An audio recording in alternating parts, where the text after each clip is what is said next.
இங்க நான் அழக்கூடாது, இங்க நான் நிக்கணும், இங்க நான் பின்வாங்க கூடாது. ஏன்? நான் தனிமே அல்ல, என் மேல மாஸ்டர் இருக்கிறார்.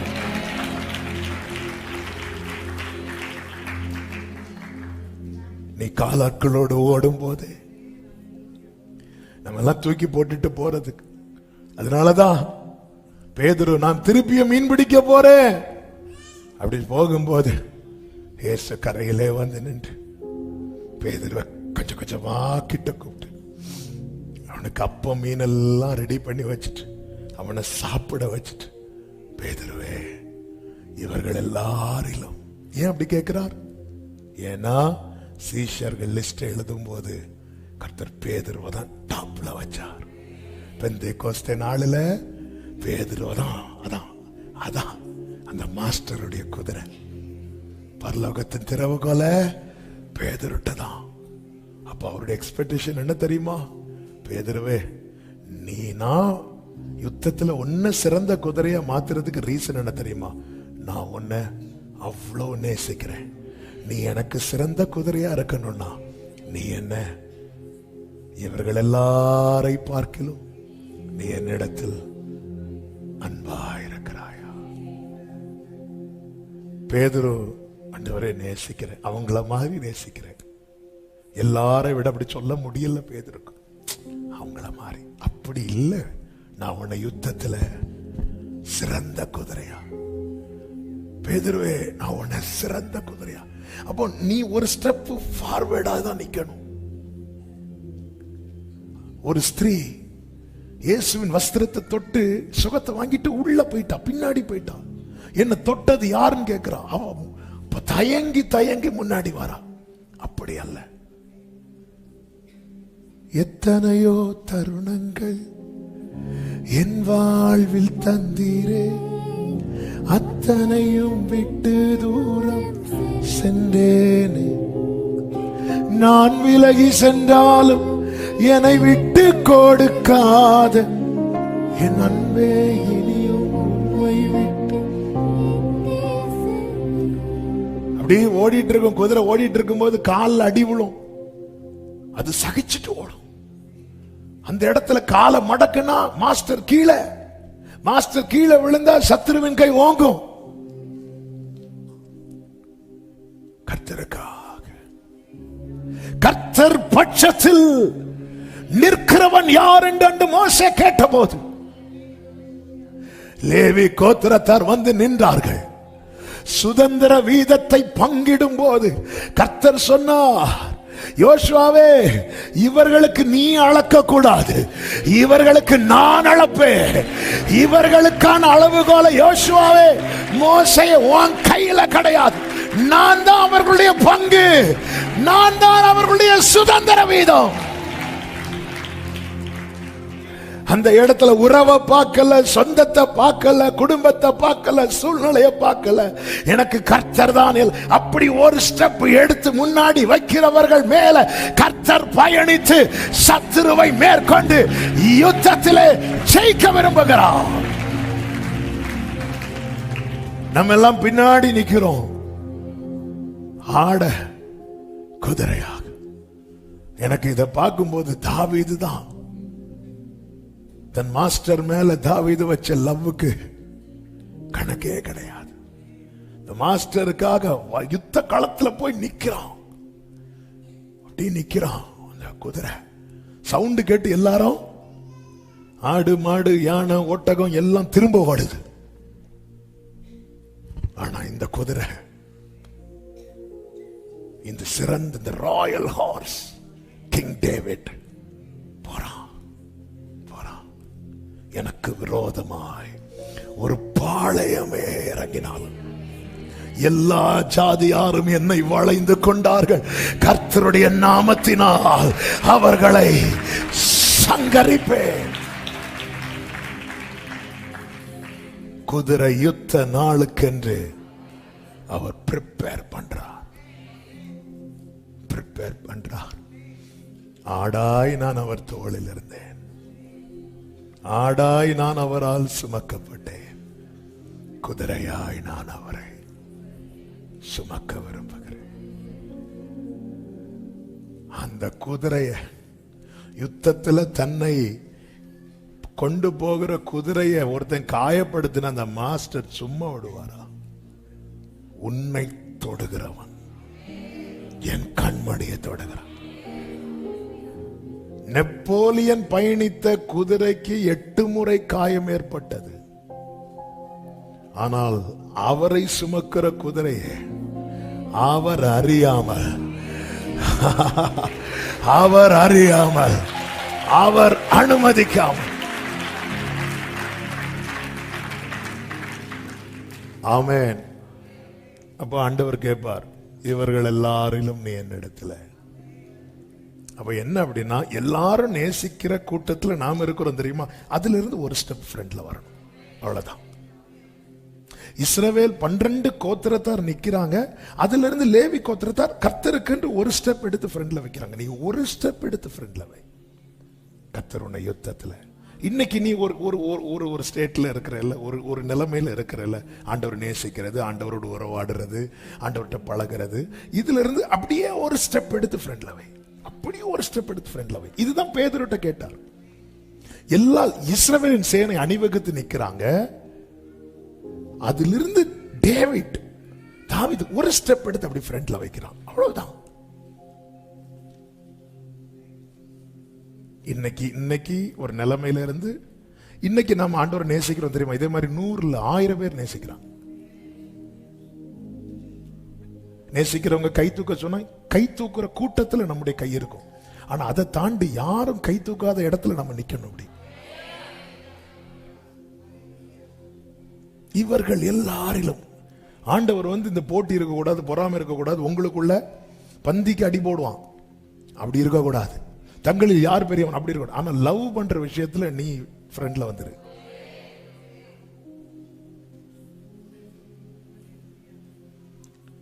ஆமென். ஆண்டவரை நேசிக்கிறதுல, அதாவது அவர் ஏன் தாவீதின் குமாரன் என்று அறியப்பட்டார்? எல்லாரும் எல்லா வீரர்கள் லெஜெண்ட்ஸ், ஆனா தாவீத மாதிரி யாரும் நேசிக்கல. லவ்ல ஸ்கோர் பண்ணி டாப் பிளேயர் வந்துட்டாரு. அதாவது எல்லாருமே தாவீதின் தேவனே அப்படின்னு கூப்பிட்டு ஜெபம் பண்ண மாட்டாங்க. இயேசு வரது வர ஆபிரகாமின் தேவனே, ஈசாக்கின் தேவனே. ஆனா இயேசு ஒரே லைன்ல அறியப்பட்டார், தாவீதின் குமாரனே அப்படின்னு. இவர் எதை பிடிச்சு வர்றாருன்னா லவ் பிடிச்சு வர்றாரு. லவ்ல ஸ்கோர் பண்ணிட்டோம் வைங்களேன், அது ஸ்பெஷல் லிஃப்ட், அவங்களுக்கு ஸ்பெஷல் ட்ராக் போட்டு இன்னொரு ட்ராக்ல கொண்டு வரிசையில நிறுத்திடுவார். ஆபிரகாமின் குமாரனும் தாவீதின் குமாரனும் ஆகிய இயேசு கிறிஸ்துவின் வம்ச வரலாறு. ஒரு பரிதிமையை வழியில உட்கார்ந்து இருக்கிறான். இயேசுவே அப்படிங்கிறார், நசரேயனாகி இயேசுவே அப்படிங்கிறான். இயேசு போயிட்டே இருக்கிறார். அடுத்து கூப்பிடுறான், தாவீதின் குமாரன். தாவீதுன்னு நின்னுட்டார். யாருப்பா அது? அவனை கூட்டிட்டு வா. எப்படி நிக்க வைக்கலாம் பாத்தீங்களா? யுத்தத்தில் சிறந்த குதிரையாக. அதுதான் தாவீது. தன்னை கொடுக்கிறான். நீ ஒன்ன கொடுக்கணும். அவர் உருவாக்குவார். இந்த எஜமான். அதே போல அந்த யுத்தத்துக்கு பயிற்றுவிக்கப்பட்ட குதிரைக்கு தெரியும், எஜமான் ப்ரிப்பேர் பண்ணும்போது, தன் யுத்த வஸ்திரத்தை அணியும் போது இந்த குதிரை ரெடி ஆகும். எங்க போறோம்? யுத்தத்துக்கு. வேகத்தை கூட்டம் தெரிஞ்சுதான் போகும். நான் யுத்த களத்துக்கு தான் போறேன். எந்த நம்பிக்கையில போகும் தெரியுமா? தன்னுடைய பலமோ தன்னுடைய காலோ அந்த நம்பிக்கையில, என் மேல இருக்கிறவர் ஜெயிச்சுட்டு திரும்பும் போது நான் இருக்கணும். ஆமென். யுத்தத்தில் சிறந்த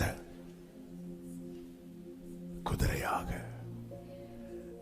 எவரையும் மேன்மைப்படுத்தவும் பலப்படுத்தவும் தேவனுடைய கரத்தினாலே. ஆமென். ஹல்லேலூயா. ஆண்டவரே, என்ன மாத்துவீங்களாப்பா? ஏன் மாற்ற முடியாது? குயவன் கையில் களிமண் இருப்பது போல நீங்கள் என் கையில் இருக்கிறீர்கள். இப்போ ஒரே ஒரு கேள்வியை கேட்டு நான் ஜெபம் பண்ண போறேன். எத்தனை பேர் அவரை சுமக்க விரும்புறீங்க? நம்ம எல்லாம் அவரை சுமக்கும் கழுதையா இருக்க விரும்புறோம்.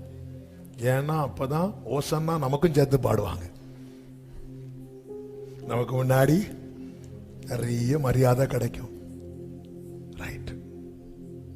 ஆனா அவர் வருவார், வரிசை குதிரை கட்டப்பட்டிருக்கும், ராஜா வருவார், அந்த குதிரை மேல ஏறி யூதா வம்சத்தாரை நான் விசிட் பண்ணி நான் உங்களுக்கு ஸ்பெஷல் கேர் கொடுத்து அவர்களை நான் யுத்தத்தில் சிறந்த குதிரையாக, அவரால் இத்தனை ஆண்டு சுமக்கப்பட்ட சகோதரா சகோதரி, உன் குடும்பத்துக்கு விரோதமாய் போராடுகிற சத்துருவை நிர்மூலமாக்க உன்னில் அவர் பயணித்து உன்னிலிருந்து வம்புகளை அவர் துவைக்க விரும்புகிறார். விட்டு கொடுக்கலாமா? ஒரு 5 minutes முடிந்தால் முழங்கார் பண்ணிட்டு, முடிஞ்சவங்க இல்லைன்னா எழுமி நிக்கலாம், உட்காரணும்னா உட்காரலாம், படுத்துறாதீங்க, வேற எல்லாம் செய்யுங்க. நம்ம ஒரு 5 நிமிஷம், அப்பா இதுவரை என்ன சுமந்தீங்க, ஏன் ஜெயம் கிடைக்கல உங்க குடும்பத்துல? குதிரை இல்லையேப்பா, ராஜா பயணிக்கிற. அதனாலதான் இஸ்ரவேலில் 12 கோத்திரத்தார் இருந்தாலும் யூதா தமது மந்தையாகிய யூதா வம்சத்தாராகிய, பாத்தீங்களா அந்த வசனத்தை பாருங்க, யூதா வம்சத்தாரை பலப்படுத்தி யோசேப்பு வம்சத்தாரை ரட்சித்து. யூதாவே உன்னை பலப்படுத்திட்டார்னா உன் குடும்பத்தை ரட்சிப்பார். என் குடும்பம் ரொம்ப சஃபர் பண்ணுது ஆண்டவரே, நீ சிறந்த குதிரையா மாறு. யூதா வம்சத்தார், இதை நல்லா புரிஞ்சுக்கோங்க. சும்மா ஒரு 30 நாள் செய்தியில இது ஒரு செய்தியா அப்படி எடுத்துட்டு போயிடக்கூடாது. என்ன இதுல எந்த செய்தி அப்படி எடுக்கக்கூடாது. இன்னைக்கு செய்தி நல்லா இருந்தா அப்படின்னு, ஆமா செய்தி நல்லாதான் இருக்கும். ஆனா கர்த்தர் ஏன் என் குடும்பத்துல என் ராஜாவின் குதிரை நான் தான். யூதா வம்சத்தாரை பலப்படுத்தி, உன்னை பலப்படுத்துறது உன் குடும்பத்தை ரட்சிக்கிறதற்கு, உன்னை சமூகத்துல கொண்டு வந்து உட்கார வச்சு பலப்படுத்துறது உன் குடும்பத்தை ரட்சிக்கிறதற்கு, உன்னை சார்ந்தவர்களை விடுவிப்பதற்கு. அப்படியே கைகளை உயர்த்தி என உருவாக்க மாட்டவர். அப்ப என்ன விட்டுட்டு இன்னொரு குதிரையை நீங்க தெரிந்தெடுக்க கூடாது. ஒரு ஸ்டெப் நீங்க ஃப்ரெண்ட்ல எடுத்து வைங்க. ஒரு ஸ்டெப். இன்னைக்கு ஒரு நிலையில இருக்கிறீங்கல்ல, ஒரு ஸ்டெப் ஃப்ரெண்ட்ல அன்பு கூறுறதுல, ஆண்டவரை தேடுறதுல, கர்த்தருக்காய் வைராக்கியம் பாராட்டுறதுல ஒரு ஸ்டெப், இன்னும் ஒரு ஸ்டெப். அந்த 10ல ஒண்ணு நீ நிக்க கூடாது. நீ ஸ்பெஷலா நிக்கணும், நீ தனியா நிக்கணும். நீ பிரித்தெடுக்கப்பட்டவன் என்பதை காட்டணும், நீ பிரித்தெடுக்கப்பட்டவள் என்பதை காட்டணும். நீ மற்றவர்களை போல அல்ல, நீ நீ சேனைகளில் ஒரு குதிரை அல்ல, நீ ராஜாவின் குதிரை. ஆமென். அவர் யுத்தத்தில் உன்னை, ஆமென், நீ the royal horse. உன்னை சத்துரு பின்னாடி பின்னாடி கொண்டு போக பார்க்கிறான். இல்ல, கர்த்தர் சொல்ற நீ முன்னாடி வா. ஆமென். ஹல்லேலூயா. ஆண்டவர், நான் தானே உன்னை தெரிந்தெடுத்தேன். ஆண்டவரை, நான் காணாத ஆடு ஆண்டவரை, அதெல்லாம் நான் பார்த்துக்கிறேன். நீ வந்துரு, நீ வந்துரு, நான் உன்னை உருவாக்குவேன். உன்னை நான் பலப்படுத்த உன் குடும்பத்துக்கு ரட்சிப்பு ரெடியா இருக்கு. உன்னை நான் பலப்படுத்த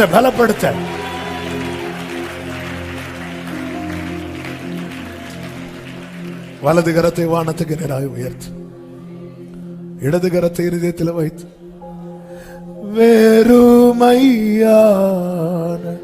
பாத்திரம் நான் வெறுத்து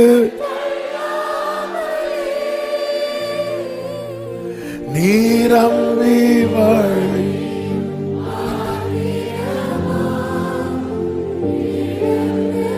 ஒரு நமக்கு டைம் ஆயிட்டு ஒரு 2 மினிட்ஸ் நீங்க ஜெபம் பண்ண போறீங்க.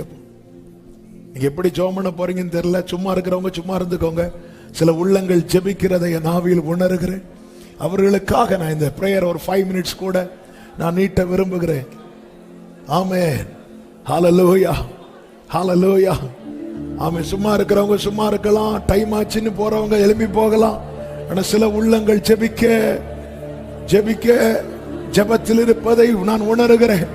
என் ஆண்டவருடைய பார்வை அவர்கள் மேல் விழுகிறதை அறிகிறேன். அவர்களை கர்த்தர் உருவாக்கி யுத்தத்தில் தமது சிறந்த குதிரையாக ஜெபம் பண்ணுங்க. அப்ப நான் உங்களை நேசிக்கிறேன். இந்த நேசம் போதாது. உங்களுக்காக நான் எந்த நிலையில உங்களை நான் தூக்கி போட்டுற கூடாது.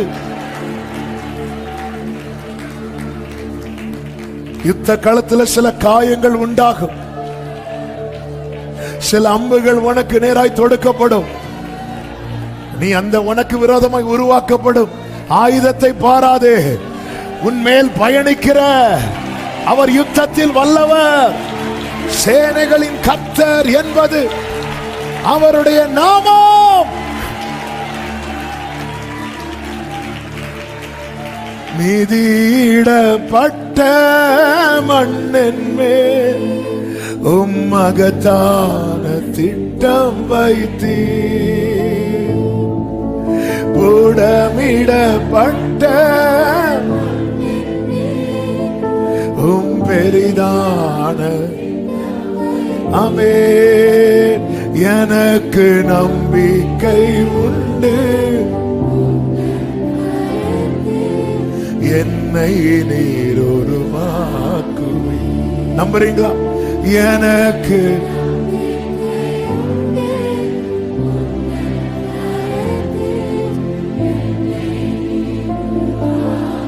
ஏன் இன்னும் யுத்தத்துல ஜெயம் இல்ல? குதிரை இன்னும் ரெடி இல்ல. ராஜா ரெடியா இருக்கிறார். சத்துருவும் ரெடியா இருக்கிறான். தாவீது வரதுக்கு 40 நாளுக்கு முன்னாடியே வந்துட்டான். காலியாத் இந்த நாட்கள்ல கர்த்தர் உருவாக்குகிறார். நீ வேற யாருக்கையோ குதிரை கிடையாது. வேற யாரும் உன் மேல பயணிக்கவும் கூடாது. உன்னை தோளில் சுமந்தவரை தான் நீ சுமக்க போற. உன்னை தோளில் சுமந்தவரை தான். ஆமென். ஆண்டவர் எங்க மேல வேற யாரும் பயணிக்க கூடாது.